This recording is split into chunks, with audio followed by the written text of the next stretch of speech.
Apa di antara faidah itu supaya Allah berikan kita kekuatan untuk melawan bisikan-bisikan setan. Itu di antara.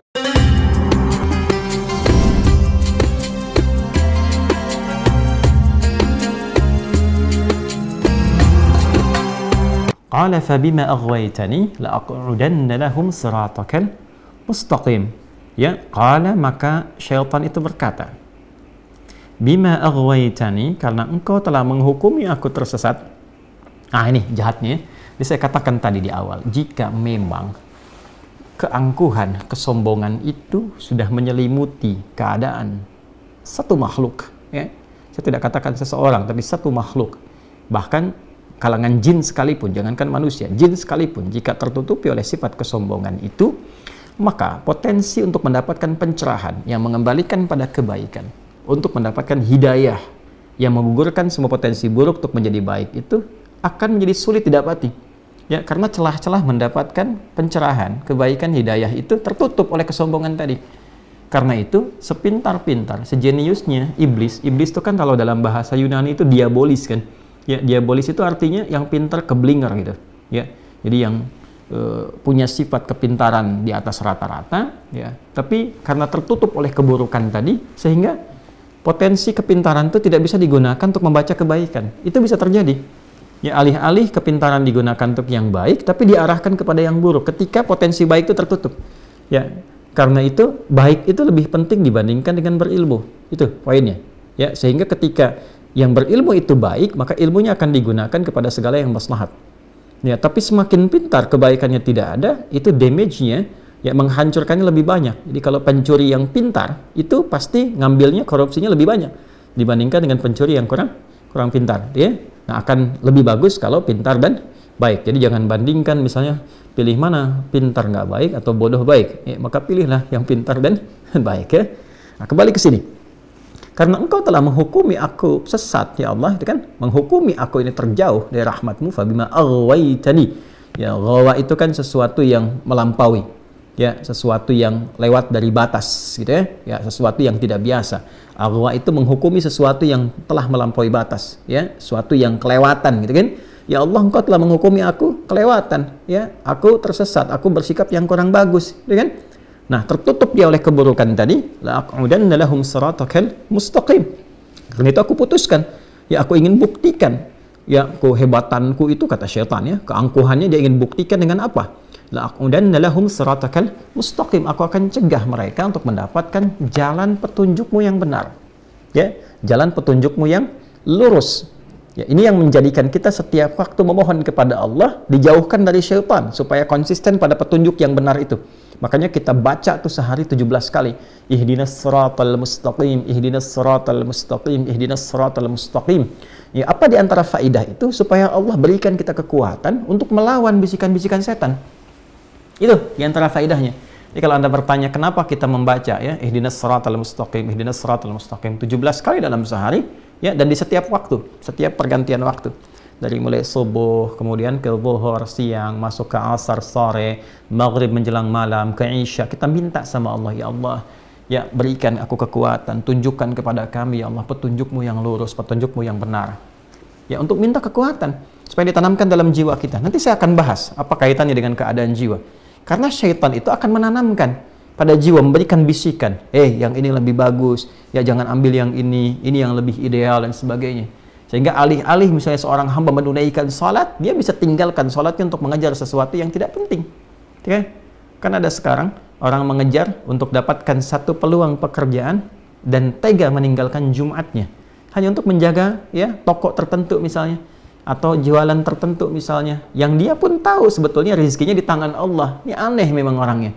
Dia sudah paham rezeki di tangan Allah, Allah yang memberikan rezeki kepadanya, tapi dia mengerjakan perbuatan yang menjauh dari Allah dan tidak disenangi oleh Allah Subhanahu wa ta'ala. Itu bagian dari godaan. Itu ditanamkan kepada jiwa. Makanya orang-orang yang sering sholat terkoneksi dengan Allah Subhanahu wa ta'ala, ya kan? Dia mengoneksikan dirinya untuk menyembah Allah, sujud kepada Allah Subhanahu wa ta'ala, dan berkata kemudian dalam berdirinya ihdinas siratal mustaqim, itu diberi kemantapan dalam jiwanya. Nanti saya akan terangkan, ya, bagian itu pada hal yang terpisah. Diberi kemantapan. Sinyalnya gampang. Begitu nanti ada bisikan pada keburukan, hatinya pasti akan mencegah. Ini sinyal baiknya. jangan lakukan ini nggak bagus, jangan lakukan itu, kau akan celaka, kau akan begini. Itu kemantapan yang dimaksudkan. Nah, di sisi lain, syaitan ya telah bersumpah, dia berkata, la'aqudanna lahum siratakal mustaqim. Ya, itu bahasanya menggunakan kata la'aqudanna, itu sudah menggunakan tekad, kemudian diisi dengan nun taukid, tsaqilah lagi. Ya, nun taukid, tsaqilah, menggunakan nun, ya nunnya lagi yang versi tinggi untuk menunjukkan kesungguhan. Ya, itu dalam bahasa Arab itu kalau orang sudah tidak mampu mengerjakan sesuatu karena kelemahannya, yaitu dikatakan dengan taqa'ud, huwa mutaqa'id, dia sudah purna, sudah selesai karena keadaan fisiknya sudah tidak memungkinkan mengerjakan pekerjaan yang seperti ini lagi. Ya? Nah, kalau kita ingin melemahkan sesuatu sehingga tidak mampu mengerjakan tugas yang akan dilakukan dan dia menjadi betul-betul lemah, itu menggunakan diksi yang disebutkan dalam Al-Quran ini. Ya, la'aqudanna, itu la-nya menunjukkan kesungguhan, ditambah lagi keseriusan pakai nun taukid, itu tsaqilah di situ, ya, dan itu menunjukkan tekad yang sangat serius. Aku betul-betul akan melemahkan. Itu kata syaitan. Ya, dan ini ditampilkan di Al-Qur'an untuk memberikan informasi kepada kita supaya kita kenal. Gitu. Ini kalau Allah sudah sampaikan, tegaskan, nggak sadar juga manusianya dengan cara apa lagi dihambat untuk berbuat salah. Jadi ini menunjukkan bahwa Allah menginginkan hamba itu jadi saleh. Karena itu diinformasikan. Ya, syaitan berkata, diinformasikan di sini, syaitan berkata, aku akan serius, bersungguh-sungguh, melemahkan setiap potensi manusia untuk mengikuti petunjuk Allah yang benar. La'aqudanna lahum siratakal mustaqim. Jadi syaitan pun menyadari, mengakui petunjuk Allah ini benar. Semua yang bersumber dari Allah itu pasti baik. Dan itu syaitan sendiri mengakui.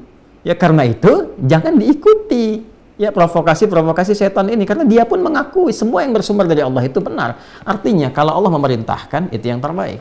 Kalau Allah melarang, di situ ada bahaya. Kan? Jangan korupsi, jangan mencuri, ada bahaya di situ.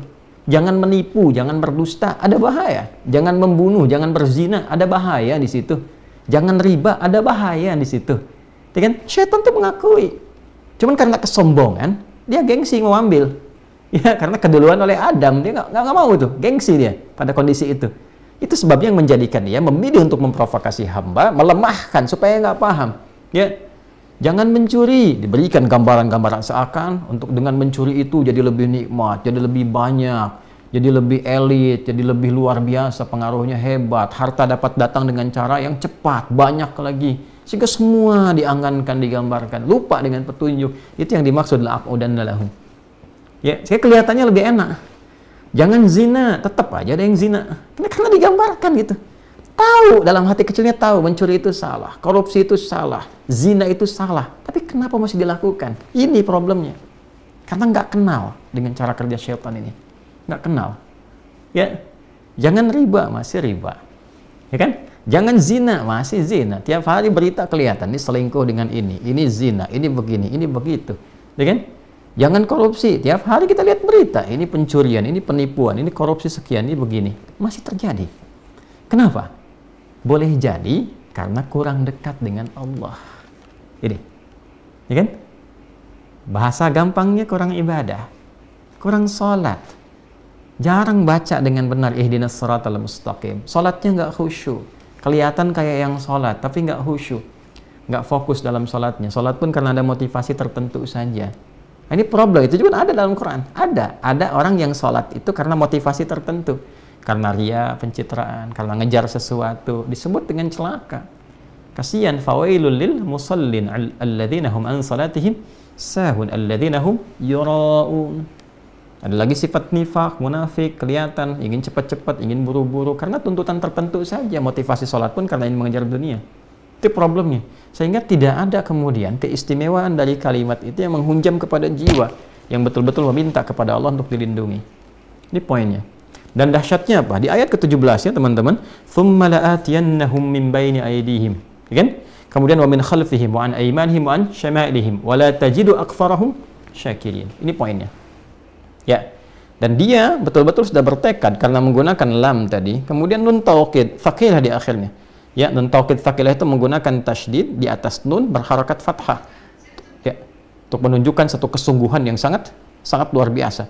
Aku betul-betul bertekad dengan segenap kemampuan akan melemahkan hamba itu, ya, supaya apa? supaya tidak mendapatkan petunjuk dari Allah, dan saat yang bersamaan, ini poin yang paling besarnya, aku pastikan semua sifat pelemahan itu akan aku kuasai dari semua arah yang memungkinkan manusia beraktivitas, yaitu dari depannya, dari belakangnya, kanan dan kiri. Ya, kenapa nggak atas dan bawah? Yang pertama, pada umumnya manusia nggak ada yang beraktivitas ke atas. Pada umumnya ke depan, ke belakang, ke kanan, ke kiri. Itu ya, pada umumnya. Dan nggak ada yang beraktivitas ke bawah. Ya, pada umumnya ke depan, ke belakang, kanan dan kiri. Yang kedua, ada yang menafsirkan bahwa atas itu adalah jalur petunjuk. Ya, jalur yang diberikan oleh Allah untuk memberikan hidayah. Jadi nggak akan menentang itu secara langsung, nggak akan frontal. Ya, kalau nggak tersambar halilintar tuh. Ya, selesai gitu. Ke bawah pun jalur kematian, ya sudah meninggal nggak digoda lagi. Ya, nggak ada kerjaan setan yang stres tuh kalau masih menggoda orang yang sudah meninggal dunia, nggak ada kerjaan kan. Ya, jadi atas dan bawah tidak terganggu di situ, tapi depan, belakang, kanan dan kiri, semua potensi arah yang dituju manusia nggak akan lepas dari was-was atau provokasi yang ditimbulkan dari syaitan.